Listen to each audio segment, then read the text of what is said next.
untuk Indonesia ini sudah lebih dari 80 sampai 90% juga tercover BPJS. Ya, alhamdulillah ya, kalau kita di rumah sakit tipe C itu mayoritas pasien kita itu BPJS semua ya. Ya kita akhirnya ya seperti itulah ya, alhamdulillah BPJS ini bisa membantu kita semua, sehingga walaupun dari bantu berarti ya mohon kerjakan jangan sampai kita sakit yang berkepanjangan.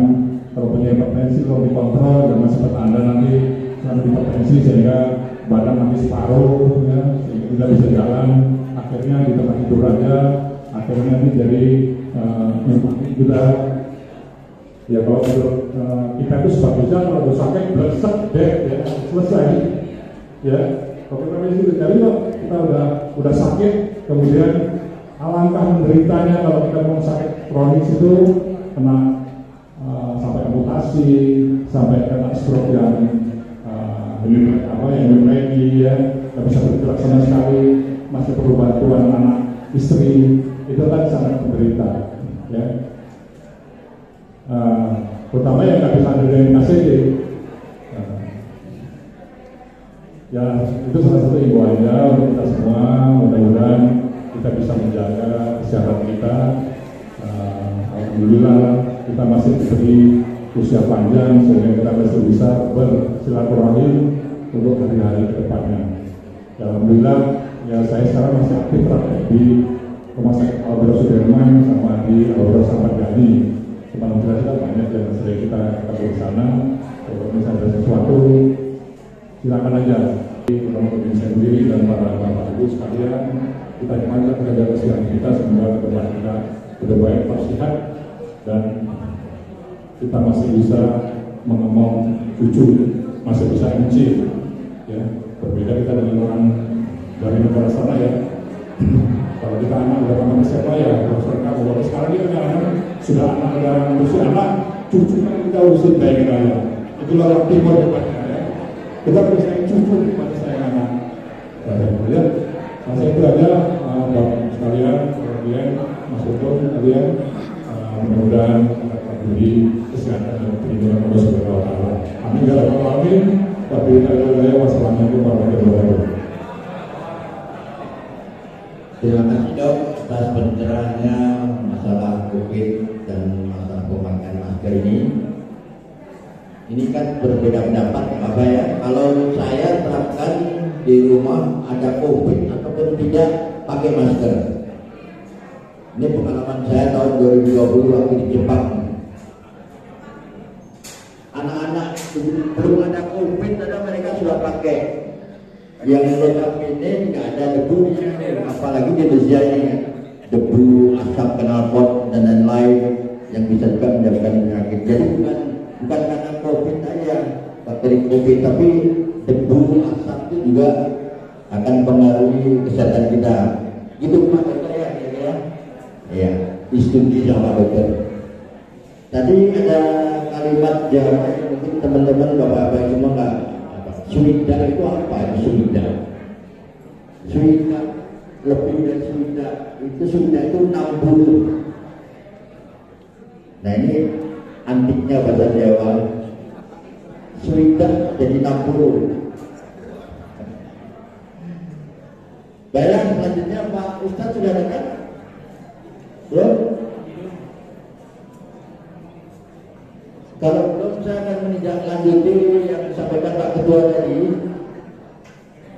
Anggota NKPD yang belum bayar berapa Pak? 60 tadi ya. Nah ini kesempatan ini Pak Hasibuan ada kan? Pak Hasibuan?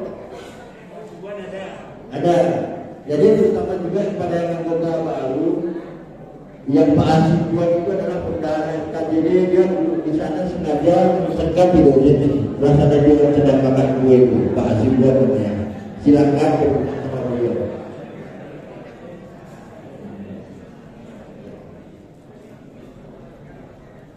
Baiklah, seperti biasanya kita akan, kalau ada ini perkenalan anggota baru. Ada anggota baru Pak, Bapak Ibu? Kalau ada, silakan berdiri sama istrinya kan, bukan sama ibunya, sama istrinya. Silakan berdiri, silakan memperkenalkan diri Pak, silakan Pak. Ayo Bapak, Ibu. Katanya ada tadi, nggak ada yang mana? Nah itu. Ya sini aja Pak, sini biar kelihatan karena mau difoto Pak.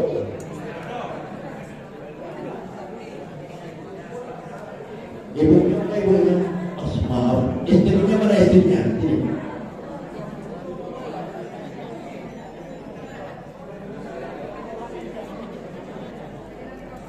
Silakan.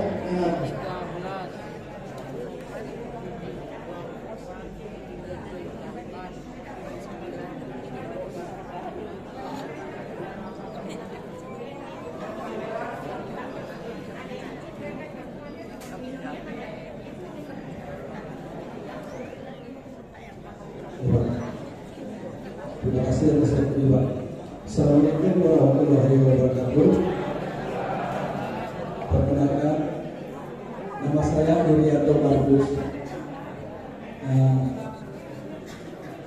Masuk ke depan 3 tahun yang lalu Pak. Jadi saya baru masuk karena selama ini saya tidak tahu gimana caranya. Kebetulan Pak Ibu Suar telepon saya. Jadi saya tidak pernah. Baru kemarin saya masuk. Mudah-mudahan bapak-bapak, ibu-ibu menerima anggota saya sebagai anggota baru. Jadi mudah-mudahan saya aktif berselanjutnya. Nama istri saya Tarkawati. Rasa saya tidak berkenalan. Alhamdulillah anak 4 Pak. Cukup baru 4.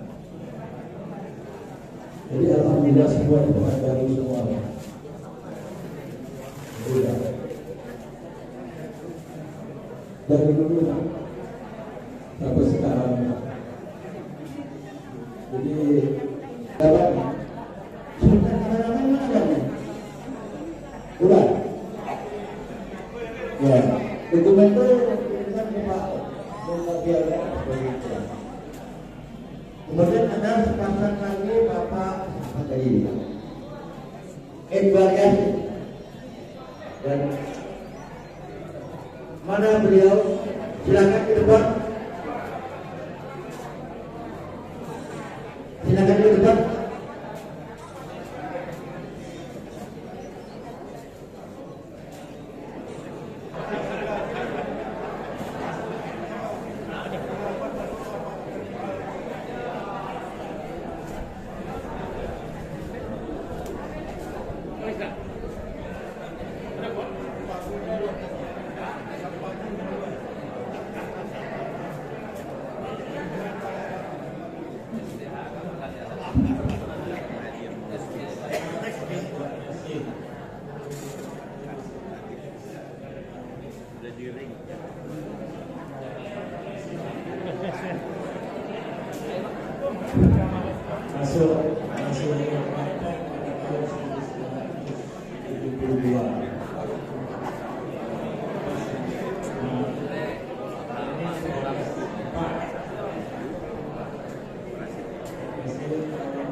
Terima kasih.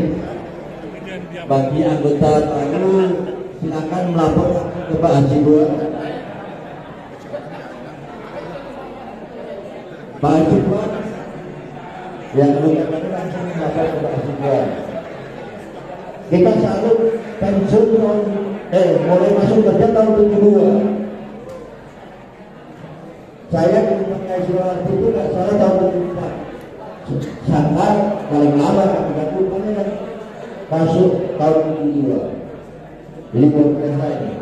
Kemudian informasi bahwa ibu-ibu terutama sekarang ini area kerja kita dulu itu namanya sudah di area PHR, Pertamina Hubungan, dan kawan-kawan kita masih juga yang sekarang jadi karyawan Pertamina, gajinya sudah berubah, petnya sudah berubah, nggak tahu gajinya berubah enggak. Tapi yang jelas, kalaupun sekarang dia Pertamina tapi dulu mantan Kaltek atau Chevron, kalau mau masuk anggota masyarakat ini dipersilakan.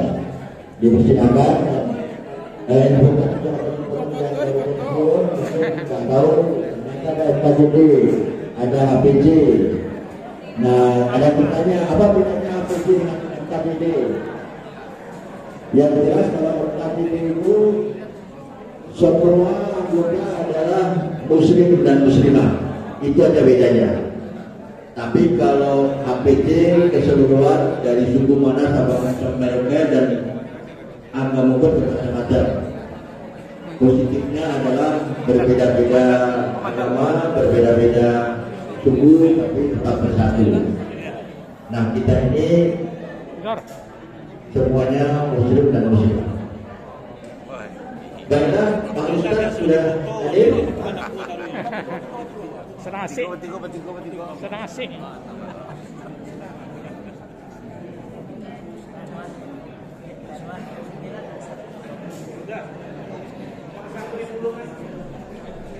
Yang kita mengharapkan karena kita tanya jawab, jadi kita beri kesempatan sebanyak-banyaknya berurusan supaya waktu kira-kira jam 11.30 maksimal kita bisa tutup. Karena beliau hadir, silakan ada yang menyampaikan informasi penting. Pak Jula, Pak Asrari. Oh yang di WA ada informasi mengenai ini tanah pegunungan di LPI itu saling berdebat ya. Ini boleh enggak orang tua, anak, saudara dan lain-lain. Anda bisa menjelaskan ini? Bisa diterangkan Pak?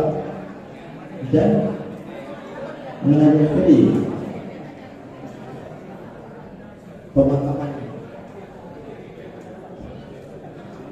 Supaya itu tidak salah.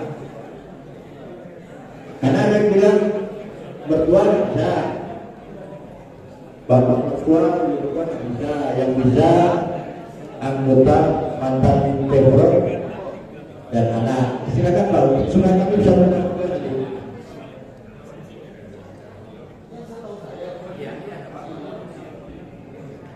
Assalamualaikum warahmatullahi wabarakatuh. Ini ilmu yang saya ketahui saja bahwa pemakaman kita yang di Chevron itu memang langsung dipegang oleh DKPI. Itu pertemuan terakhir yang saya ketahui. Anggota DKPI itu adalah di Rubai. Yang menjadi anggota yang orang Kaltek itu adalah dulu tidak boleh dimakamkan di situ. Ini betul. Kalau udah sampai nanti kita sama-sama. Itu saya ingat bahwa ada anak pegawai yang bisa hidup di dalam itu. Saya tidak tahu persis, tapi setahu saya dari pertama dulu yang boleh itu hanya kita suami istri, kemudian anak, ya. Kalau orang tua saya pernah dengar juga ada orang tua kita yang masuk di situ, tapi caranya saya tidak tahu. Kalau dalam daftar itu adalah suami istri dan anak. Itu yang selalu ada. Jadi kami sampaikan, kalau mau dikumpulkan terbaik, insyaallah urus. Karena kita komunikasinya dengan Pak Azirwan yang sebagai KPK, Komite Kembali Kubur. Dia itu akan minta data lengkap kita saja. Sepanjang kita punya nama base, bisa dapat hidup dengan. Itu mungkin tambahan. Terima kasih. Terima kasih Pak Julhan. Informasi ini berarti kita. Tapi saya ingin menambahkan, barangkali kalau dikoreksi silahkan dikoreksi. Kita setelah pensiun ini yang paling utama yang perlu kita dekati, suami harus dekat dengan istri harus dekat dengan suami. Hanya itu yang sangat perlu teman yang harus kita bina. Pada pensiun ini yang paling dekat sama kita sebagai suami adalah istri. Kalau kejadian-kejadian seperti ada yang meninggal itu, saya sering melihat suami meninggal, istrinya bingung apa yang harus dikerjakannya. Oleh karena itu informasi yang harus kita bagikan yang bahwa siapa yang harus diurus. Salah satunya tempat kita ini ada Pak Julhak, ada Pak Azirwan, saya untuk fardu upaya kejadian itu bisa dikerjakan. Walaupun berpesan mengatakan bahwa saya akan dimakamkan adalah di Kaltes, tapi kejadiannya banyak juga tidak bisa terjadi karena seperti yang dikatakan Pak Julhak, itu urusan orang hidup. Orang yang meninggal jadi diam saja dia akan tahu.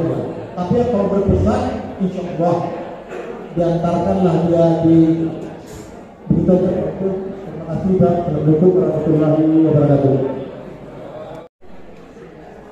Bismillahirrahmanirrahim. Assalamualaikum warahmatullahi wabarakatuh.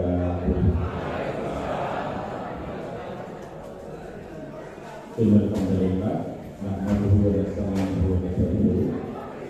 Wa na'udzu billahi min shururi anfusina wa min sayyi'ati a'malina.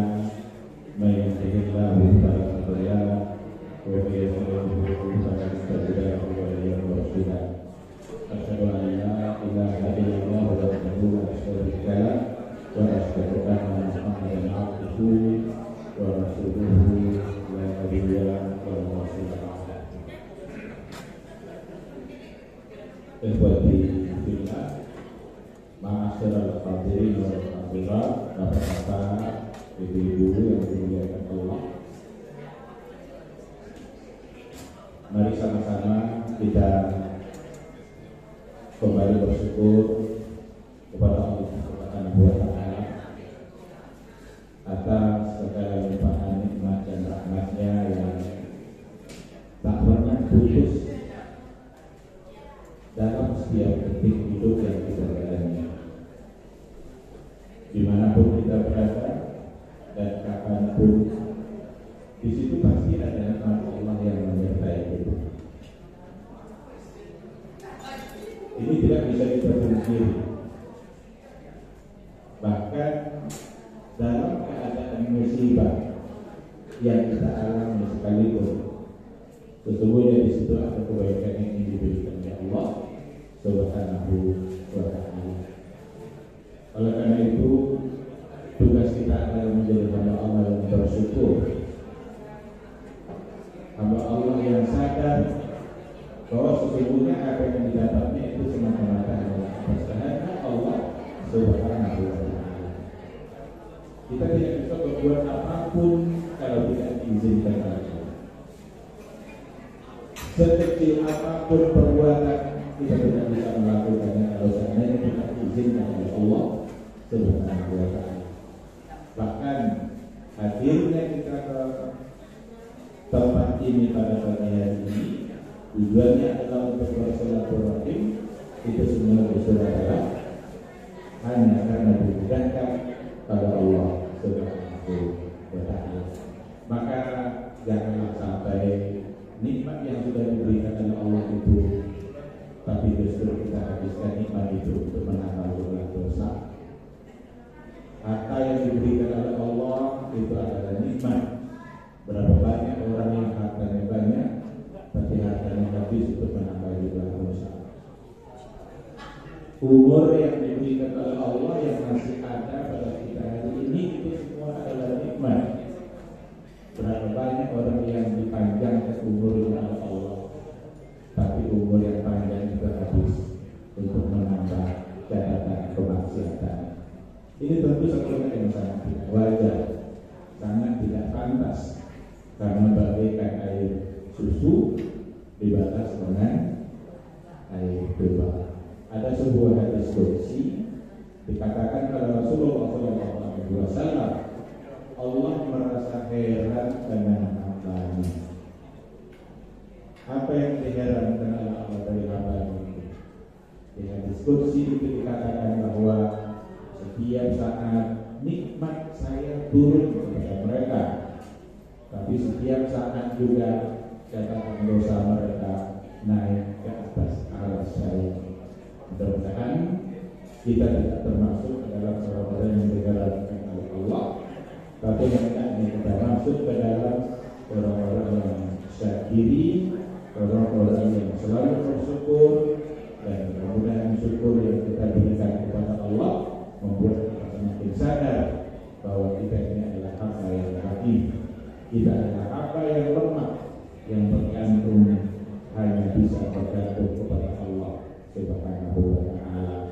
Bapak dan Ibu kepada Allah, sama-sama kita juga harus memperbanyak salawat dan salam kepada Rasulullah Sallallahu Alaihi Wasallam, sosok figur yang pantas untuk kita teladani, sosok figur yang pantas untuk kita contoh, dan beliau diutus oleh Allah untuk kita contoh dan untuk kita taati. Sama-sama kita ucapkan salawat dan salam untuk beliau sebagai bukti cinta bahwa kita adalah orang yang mencintai beliau. Dan cinta itu biasanya dibuktikan oleh mendoakan kebaikan untuk yang dia cintai. Jadi bukti kita cinta itu waktu itu adalah saling mendoakan kebaikan. Suami akan mendoakan kebaikan untuk istrinya kalau dia mencintai. Seorang anak akan selalu mendoakan kebaikan untuk orang tuanya kalau anak itu mencintai. Tapi kalau tidak ada lagi doa-doa baik antara sesama, jangan cintanya sudah terkikis habis, maka selawat dan salam itu bukti cinta karena kita mendoakan kebaikan untuk Nabi.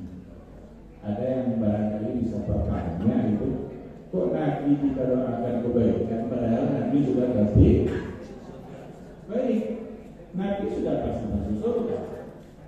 Seandainya semua kita yang ada di ruangan hari ini tidak bersalawat sama Nabi, Nabi masuk surga. Seandainya semua kita menolak untuk bersalawat dan salam kepada Nabi, Nabi melihat gak ada pengaruhnya sama Nabi. Maka salawat kita kepada Nabi itu sesungguhnya kebaikannya hanya kembali kepada kita, bukan untuk Nabi. Nabi pasti masuk surga, Nabi pasti mulia, tapi kita mendapatkan kebaikan dan salawat dan salam yang kita ucapkan. Di mana di antaranya adalah Allah turunkan rahmat dan kasih sayangnya, kemudian Allah bangga-banggakan kita di hadapan makhluknya di atas langit sana. Itulah kemuliaan yang akan kita dapatkan dengan berselawat kepada Rasulullah SAW. Bapak Ibu yang dimuliakan Allah, kita ini bukanlah orang yang pertama berselawat untuk Nabi. Kita ini ada pada level ketiga. Yang pertama berselawat kepada Nabi itu Allah. Setelah itu para malaikat, baru kita diajak. Itu ayat yang ngomong seperti itu. Ada ayat yang tak pernah lupa oleh Talib di hari Jumat. Apa bunyinya? Innallaha wa malaikatahu yusalluna 'alan nabi. Sesungguhnya Allah dan para malaikat semua mereka berselawat kepada Nabi. Allah dan malaikat. Setelah itu barulah Allah ajak kita untuk bersama-sama. Ya ayyuhalladzina amanu, hei orang-orang beriman, sallu Jadi setelah dinyatakan oleh Allah dia berselawat dan para malaikatnya, ketika itulah Allah mengajak kita untuk mendapatkan kemuliaan itu. Jadi seolah-olah bisa mendapatkan atau layak untuk mendapatkan syafaat dari beliau, bantuan dan pertolongannya di satu hari yang memang hari itu semua kita merasa amalnya kurang. Dan kadang-kadang di antara kita hari itu merasa amalnya banyak. Yang ada adalah perasaan kekurangan amal. Dan pada saat merasa kurang kita perlukan apa sebenarnya? Tambahan. Saat kita merasa sulit, apa yang kita perlukan? Pertolongan. Disitulah saatnya semua kita membutuhkan syafaat dari Rasulullah Sallallahu Alaihi Wasallam.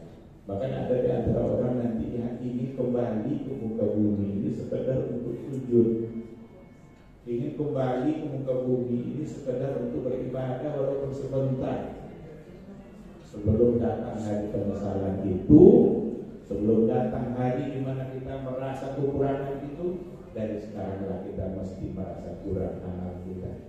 Jangan pernah membanggakan amal banyak. Ada orang berkali-kali haji, saya berkali-kali haji ini, berapa kali saya sholat di Masjidil Haram, berapa banyak amal yang sudah saya dapatkan, yang sudah saya kerjakan. Jangan-jangan tidak ada yang diterima oleh Allah Subhanahu wa Ta'ala. Kok bisa itu? Bisa. Jangan-jangan kurang ikhlas, jangan-jangan asal-asalan, jangan-jangan hajinya hanya karena nilai bermasalah di negaranya sendiri, jangan-jangan karena ini, jangan-jangan karena itu. Jangan pernah membanggakan banyaknya amal kita, karena tidak ada di antara kita yang tahu seberapa banyak amal kita yang diterima oleh Allah Subhanahu wa Ta'ala. Harapan kita hanyalah agar Allah menerima. Itu semua kita harus berdoa seperti itu. Jangan pula beramal nanti ya terserah Allah mau terima tak terima itu urusan Allah. Jangan. Kita mesti berharap bahwa amal kita diterima oleh Allah, tetapi keputusan akhirnya tetaplah hanya ada di tangan Allah Subhanahu wa Ta'ala. Ikhwati billah, bapak-bapak ibu yang dimuliakan Allah, sebagai tausiah kita pada pagi menuju siang ini, mungkin nanti kita akan lebih banyak pada diskusinya, pada tanya jawab. Saya hanya ingin mengawalinya dengan sebuah pertanyaan. Pertanyaan itu adalah, apakah kira-kira sampai hari ini kita ini sudah baik di mata Allah? Atau jangan bilang belum itu ya. Kita tidak boleh. Kalau kita minder dalam hidup ini, janganlah merasa oh saya tidak, ini belum. Harapan kita sudah. Tapi kita perlu cari tahu.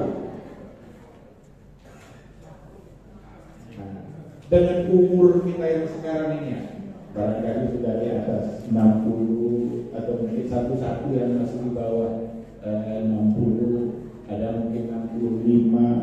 Bahwa kita itu mencintai Allah itu mudah. Tapi apakah Allah benar-benar cinta kita atau tidak?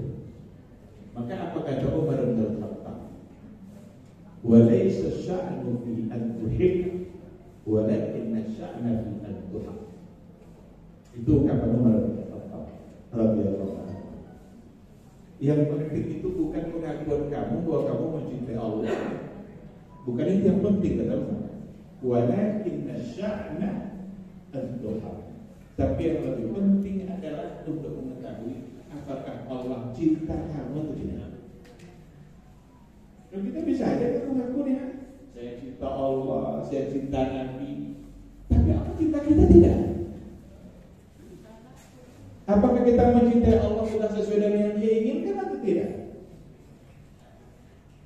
Apakah kita mencintai Nabi sudah sesuai dengan yang diinginkan atau tidak? Kalau belum, kalau kita mencintainya dengan cara kita sendiri, jangan-jangan cinta kita bertepuk sebelah tangan. Kita ngaku cinta, ternyata Allah benci. Kita ngaku cinta, ternyata ditolak cinta kita oleh Allah. Oleh karena itu sangat penting dan tidak ada kata terlambat. Seberapapun umur kita, tidak ada kata terlambat untuk meraih cinta dan kebaikan Allah Subhanahu wa Ta'ala. Saya ingin menyampaikan sebuah hadis sebagai ukuran. Nanti kita akan baca diri kita masing-masing. Jangan baca orang lain. Kita nggak perlu mengurus orang lain. Kita hanya membaca diri dari Muawiyah bin Abi Sufyan. Dan hadisnya dikatakan oleh para ulama sebagai hadis yang sahih. Diriwayatkan oleh Imam Bukhari dan Muslim. Apa kata Rasul? Qala Rasulullah sallallahu alaihi wasallam, "Man yuridillahu bihi khairan yufaqihu fid-din." Man yuridillahu bihi khairan. Siapa yang Allah inginkan dia menjadi baik. Nah, baik-baiknya. Siapa yang Allah inginkan dia menjadi baik, yufaqihu fid-din. Allah jadikan orang tersebut paham dan mengerti kewajiban agama. Ini hadis sangat singkat, tapi maknanya saya kira luar biasa padatnya. Barang siapa yang diinginkan Allah menjadi baik, berarti kan Allah menginginkan seseorang menjadi baik. Kira-kira kita ini sudah masuk ke situ belum? Siapa yang diinginkan Allah dia menjadi baik. Allah ingin memberikan kebaikan kepada seseorang dengan cara apa? Yufaqihu fid-din. Allah jadikan orang tersebut faqih, paham, mengerti, dijadikan dia oleh Allah sebagai orang yang paham dan mengerti agamanya. Oleh karena itu kita bisa memastikan bahwa standar kita baik atau tidak baik di mata Allah Subhanahu wa Ta'ala bukanlah persoalan dunia. Standar baik kita di mata Allah bukan dalam permasalahan dunia, tetapi standar baik dan tidak baik kita di sisi Allah ada pada persoalan akhirat, ketika kita mengerti dengan agama yang dikirimkan oleh Allah Rasulnya untuk menyampaikan agama itu. Kalau itu kita mengerti dan kita amalkan, berarti kita baik di mata Allah Subhanahu wa Ta'ala. Tidak ada yang lebih kaya dari Qarun, tapi dia hina di mata Allah. Apa bukti Qarun itu kaya? Kalau kita gali tanah di samping masjid, gali dalam rangka dapat emas setinggi apa kata dia? Kata Qarun. Tentang Qarun artinya tidak. Tapi kita bilang kata itulah bukti bahwa Qarun itu betul-betul kaya. Kata Allah hukum Qarun dibelah bumi itu oleh Allah di mana dia berada, masuk dia bersama hartanya, jadilah dia orang yang paling hina. Kalau seandainya kita sukses terus dalam jabatan, sebentar-sebentar jadi direktur ini, selesai direktur satu perusahaan, pindah lagi ke direktur perusahaan yang lain, nggak bisa kita katakan ini bukti bahwa Allah cinta dan sayang saya, karena Allah berikan apa yang saya inginkan. Tidak bisa, karena tidak ada jaminan bahwa jabatan yang kita punya membuat kita menjadi lebih baik. Tidak ada jaminan bahwa jabatan yang kita punya kita bisa selamat di akhirat. Jangan-jangan jabatan itu yang akan merusak akhirat dia. Jangan-jangan jabatan itu yang akan merusak agamanya. Dan berapa banyak orang yang merusak agamanya gara-gara jabatan. Kalaulah kemuliaan itu ada pada jabatan, niscaya yang paling mulia itu adalah Fir'aun. Nah, dia lebih yang lebih tinggi jabatan daripada Fir'aun, seorang raja Mesir yang sempat mengaku apa kata Fir'aun, ana rabbukumul a'la. sampai dia akhirnya ngaku dia sebagai Tuhan. Anak buku mulai ada. Itu sungai Nil itu mengalir di bawah kekuasaan saya. Kata Firaun. Tapi ternyata dia menjadi orang yang hina di mata Allah Subhanahu wa Ta'ala. Oleh karena itu, ketika Allah menginginkan kita menjadi baik, Allah tidak beri harta, Allah tidak beri jabatan, tetapi Allah jadikan kita orang yang paham dengan agama dan kewajiban kita. Itulah karena Allah cinta dan Allah menjadikan kita sebagai orang yang baik. Jangan pulang 5 kali. Kalau bisa harta perlu. Berapa banyak amal ibadah kita akan sempurna dengan harta? Haji itu perlu harta, umroh perlu harta, sholat nak sampai baju kita kalau ada najis di situ membersihkannya perlu harta.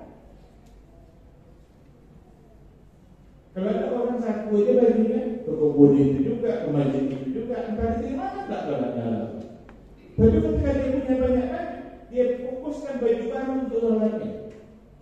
Hebat deh. Jadi bukan berarti harta tidak perlu, bukan berarti jabatan tidak perlu, tapi bukan itu standar. Sama sekali bukan itu standar. Setinggi apapun jabatan kita, tapi tidak ada iman, nol di sisi Allah. Sebaik apapun harta kita, mungkin dunia ada semuanya di tangan kita. Sekali sebulan ganti mobil, kita mau bisa kemana aja. Tapi kalau tidak ada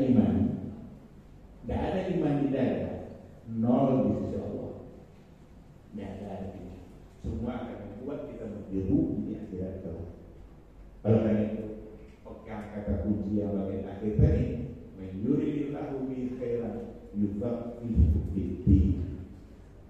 Siapa yang Allah inginkan dia menjadi baik, maka Allah jadikan dia paham.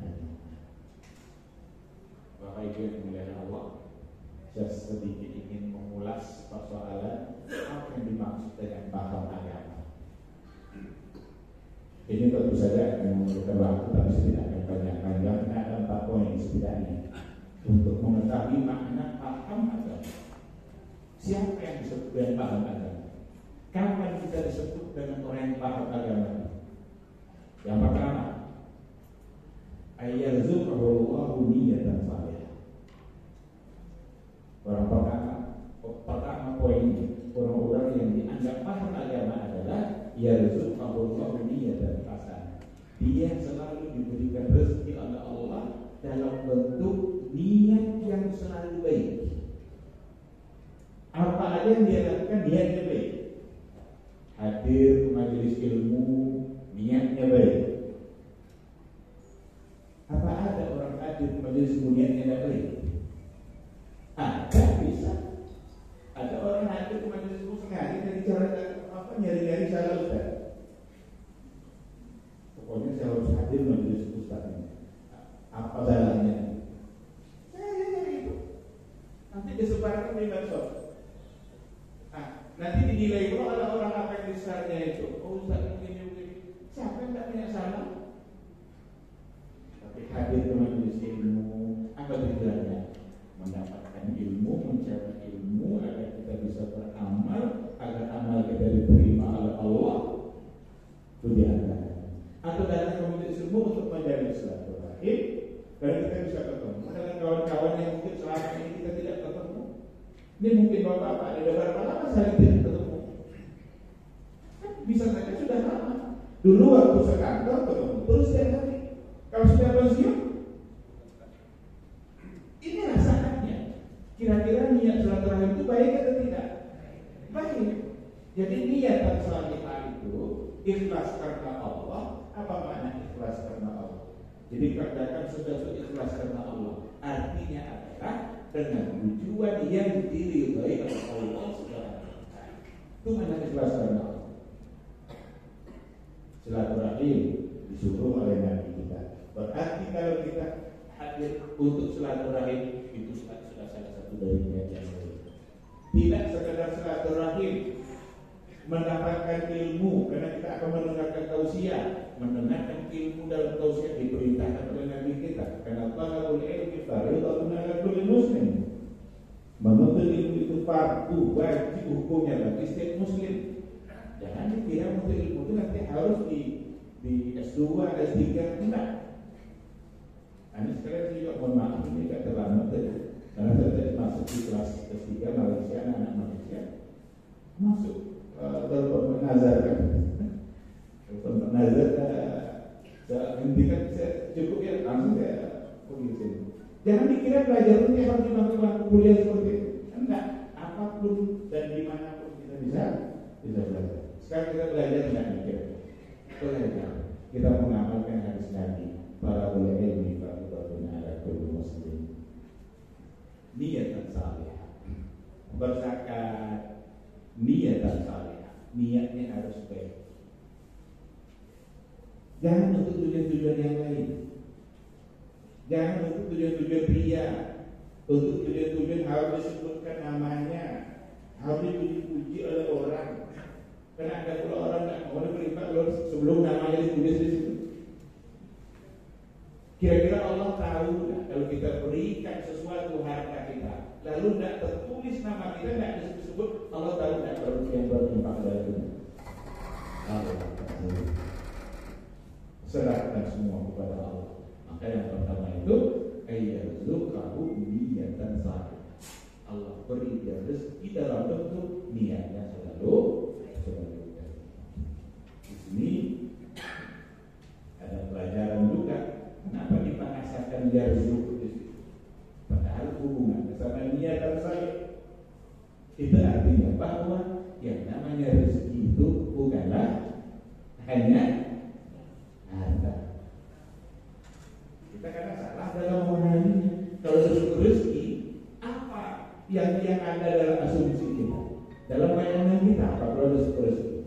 Uang, emas, dan pasti bisa habis. Tapi kalau rezeki diartikan dalam artian yang luas, selagi kita hidup, berrezeki kita, rezeki kita. Maka kata Ibnu Qayyim al-Jauziyah, "Madam al-ajalu baqiya kana rizqu atiya." Ini ungkapan Ibnu Qayyim. Madam al-ajalu baqiya, selagi ajal itu ada, kana rizqu atiya, berarti rezekinya pasti datang. Orang-orang yang sudah wafat itu adalah orang-orang yang stok rezekinya memang sudah habis. Bahkan ada orang-orang yang menjelang akhir-akhir ajalnya dalam keadaan dia sakit. Awalnya sakit, tidak ada semangat makan. Tiba-tiba di hari itu banyak makannya. Keluarga sudah mulai senang kan, alhamdulillah. Selera makannya sudah ada banyak makannya. Tidak lama satu mati deh. Ternyata banyak makan dari itu karena ingin menghabiskan jatah. Karena kalau sedikit dia makan belum mati deh. Pokoknya selagi ada jatahnya yang belum habis, belum ada.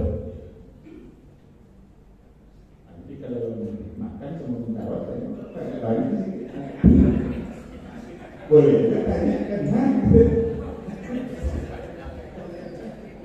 siapa tahu kan siapa.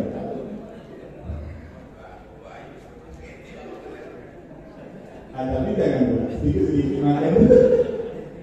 Takut pula jangan nanti menghabiskan rezeki kan. Jadi intinya adalah yang namanya rezeki itu artinya sangatlah luas. Ada nama seorang ulama Abu Ubaid. Abu Ubaid ini keluar dari masjid bertemu dengan seorang pemuda yang bersedih, nangis dia. Kata Abu Ubaid, kamu kenapa nangis? Apa katanya? Saya ini orang miskin, tidak punya apa-apa. Masa kata Abu Ubaid? Coba tengok jari kamu kan, satu mata kamu itu saya ganti 1.000 dinar. Oh tidak bisa. Apa kata Abu Ubaid? Berarti di badan kamu ini sekarang tidak terhitung nikmat Allah Subhanahu wa Ta'ala. Apa bukti? Tidak mau diganti 1.000 dinar. Berarti satu mata lebih mahal dari 1.000. Satu jari, satu kelingkingnya lebih mahal dari 1.000. Lalu kata Abu Ubaid, atas dasar apa kamu bersedih? Kami tidak pantas bersedih mengeluhkan hal-hal yang seperti itu, karena sesungguhnya pada diri kami sendiri itu ribuan bahkan tak terhitung nikmat Allah Subhanahu wa Ta'ala. Maka kadang-kadang justru kita mengeluh, naik sedikit aja berbeda, mengeluh. Turun harga sawit, mengeluh. Saya tahu ini orang mengeluh sawit. Padahal yang dikeluhkan itu tidak ada alasan. Yang masih tersisa itu luar biasa banyaknya. Kok mengeluhkan yang sedikit ini? Jadi kalau kita punya uang 10 juta, hilang 1 juta, jangan sibuk menangisi yang hilang 1 juta ini, tapi sibuklah mensyukuri yang tersisa. Yang tersisa berapa? 9? Mana yang lebih banyak? 9 juta atau 1 juta?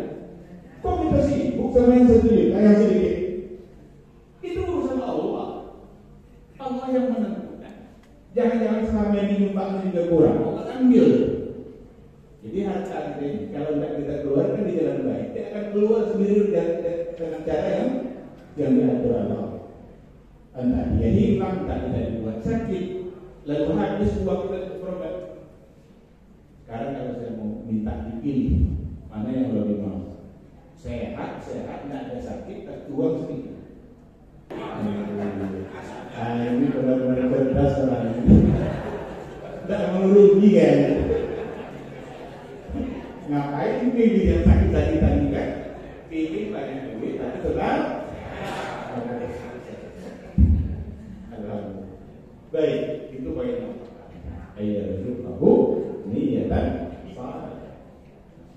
Yang kedua, bukti bahwa atau sebagai tanda dari fakih fikih paham agama itu adalah ayat ta'allama ilman saleh. Ayat ta'allama ilman saleh. Dia selalu berupaya untuk belajar mendapatkan ilmu itu benar.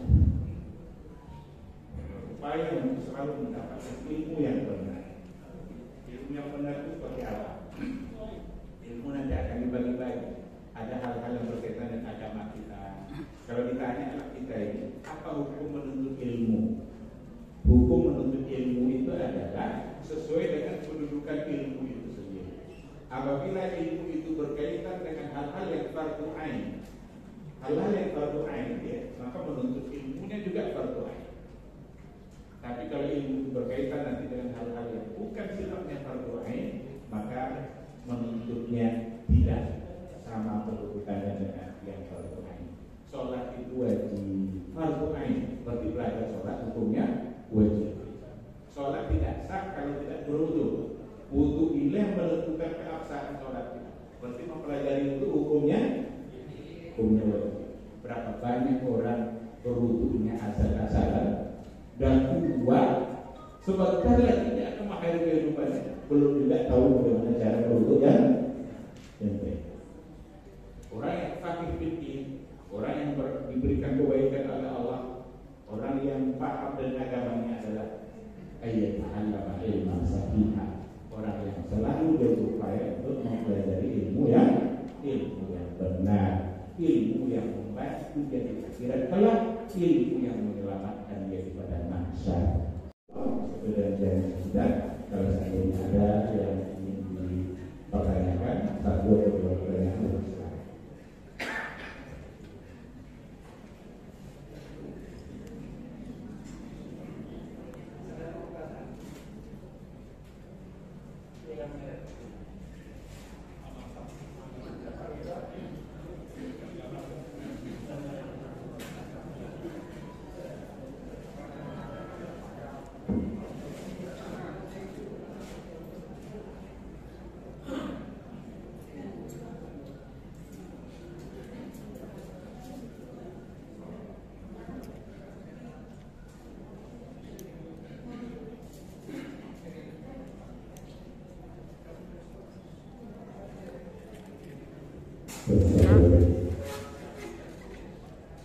Assalamualaikum warahmatullahi wabarakatuh.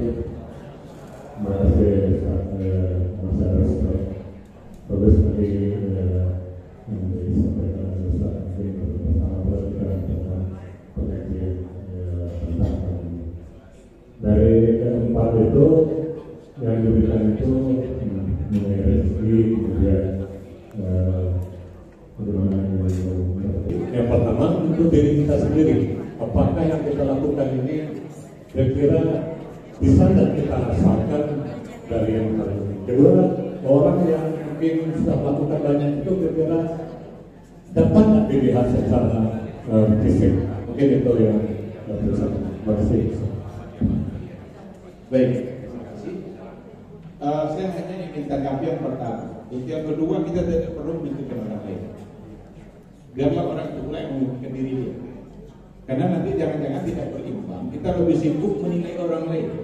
Ini orang ini setiap hari pergi ke masjid begini-begini, tapi ini nanti macam-macam ya. Tapi orang kesalahannya cuma satu. Padahal manusia semuanya bersalah. Maka saya tanggapi yang pertama. Untuk diri kita kira-kira bagaimana? Sekarang saya berikan contoh. Ketika kita diberikan peluang beribadah oleh Allah, kita ambilkan peluang. Contoh, tiba-tiba kita terbangun jam 4 subuh. Mungkin ada sesuatu yang jatuh di atap rumah kita, lalu kita terbangun. Atau karena kita tinggal di pinggir jalan, pesan ada preman yang mabuk bawa motor suara. Ada cara, ada Allah. Kunci sesuatu atau kunci dalam kelari, kita bangun. Kalau kita terbangun belum itu, yang harus kita yakini adalah Allah sedang memberikan waktu kepada saya. Takut tidak betul. Kalau rasanya sedang Wawancara. Tapi Anda kehendak Allah membuat dia bisa menjadi.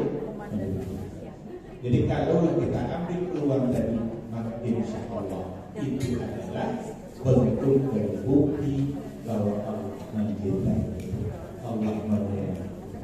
Maka ya kalau peluang seperti itu ambil. Siapa tahu ada saatnya kita mau mengerjakan tapi tidak bisa.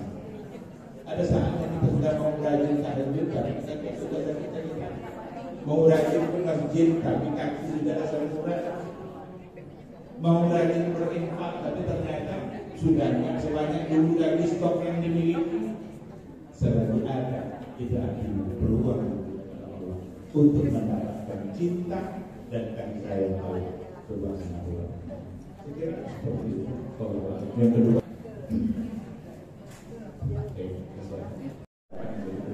kita bisa mengamalkannya, terutama bagi yang menyampaikan.